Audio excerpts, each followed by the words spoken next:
पटल्या आम्ही त्यांच्यावर चर्चा केली आणि आम्ही प्रत्येक वेळेला म्हणते की बाबा सारखं उपोषण सारखं बंद करायचं याच्यापेक्षा तुम्ही शासनाबरोबर चर्चा करा आणि चर्चेतनं प्रश्न सुटतो या गोष्टीवर आमचा विश्वास आहे. बरोबर आम्ही केलेलं आहे. मी सांगलीमध्ये ज्या वेळेला अण्णासाहेब पाटीलमध्ये काही प्रकरणं अडवली आम्ही कलेक्टरना म्हटलं साहेब तुम्ही मिटिंग लावा. आम्ही अण्णासाहेब पाटलाचे जे आहेत आता अध्यक्ष नरेंद्र पाटील आपल्या अण्णासाहेब पाटलांचे चिरंजीव त्यांना बोलवलं. ते आले नाही म्हणले नाही की आता इथं अमोल पाटील आमचे सांगली जिल्हाध्यक्ष त्यांनी सुद्धा एक मोठा मेळावा विट्यामध्ये घेतला होता आणि ज्या वेळेला आमची प्रकरणं तटवली तर त्या आम्ही कलेक्टरना सांगितलं साहेब आम्ही ह्या बँकांना टाळं ठोकणार आणि आम्ही ज्यावेळेस टाळं ठोकण्याची धमकी दिली बँका सरळ झाल्या बँका परत कलेक्टरकडे आल्या.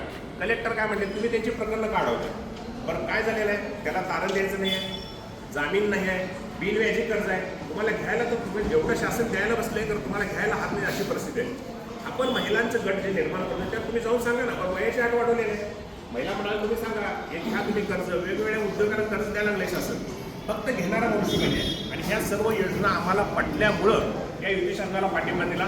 ज्या वेळेला या लोकांनी पाठिंबा जाहीर केला त्या मिटिंगला मी सुद्धा नव्हतो परंतु केंद्रीय कार्मिकाचा निर्णय आल्या म्हणून आम्ही त्याला पाठिंबा दिला आणि मी माझ्या मतदारसंघामध्ये ज्या वेळेला ह्या योजना मांडल्या आमच्या इथं आमचे जे कामगार होते खाड्याचे होते ते माझे आमदार म्हणजे आमच्या तालुक्याचे तुम्हाला सांगतो आमच्या शहरी भागामध्ये दादा शहरी भागामध्ये खाडेनं आणि विरोधी उमेदवारांना समसमान मतं पडली 50-50 हजार.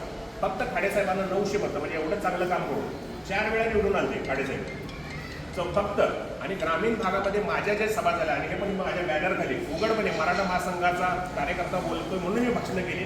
15 ठिकाणी मी सभा घेतल्या आणि ग्रामीण भागामध्ये खाडेसाहेबांना 45,000चं लीड मराठा समाजाने दिलं आणि त्या मराठा समाजाच्या मतावर ते निवडून आले हे कोणी ते कबूल करतात आला आणि मला त्याची पोचपावती मिळाली. सगळ्यांनी निकाल जसे मला सांगितलं देसाई साहेब तुम्ही आला ज्या योजना आम्हाला समजून सांगितल्या म्हणजे आम्ही आमच्या मनामध्ये संभ्रम होता की हे सांगतात ते खरं का तुम्ही सांगताय ते खरं तर तुम्ही जी आकडेवारी मांडली आणि आम्हाला पटली आणि ह्याच्यामुळे मतात परिवर्तन झालं म्हणजे एक आमदार माझ्यामुळे निवडून आला याचा मला अभिमान आहे. मराठा महासंघामुळे निवडून आला याचा मला अभिमान आहे. असं तुम्ही काम करा.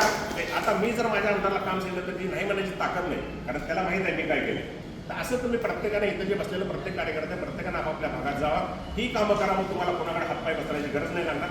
तुम्ही सगळ्या सूचना केल्या तर सगळ्या योग्य आहेत. फक्त आपण असं केलेलं काम आहे आपण त्यांना पाठिंबा दिलेला आहे त्याचं आपल्याला फायदा मराठा महासंघाला किंवा इतर सर्वांना फायदा कसा होईल हे दादा करून ही जबाबदारी आपली आहे. तुम्ही आपण कमिटी निर्माण करा आपण त्याच्या टचमध्ये राहू आणि आपण आपल्या मराठा महासंघाचा समाजाचा फायदा करून एवढं बोलतो. जय हिंद जय महाराष्ट्र.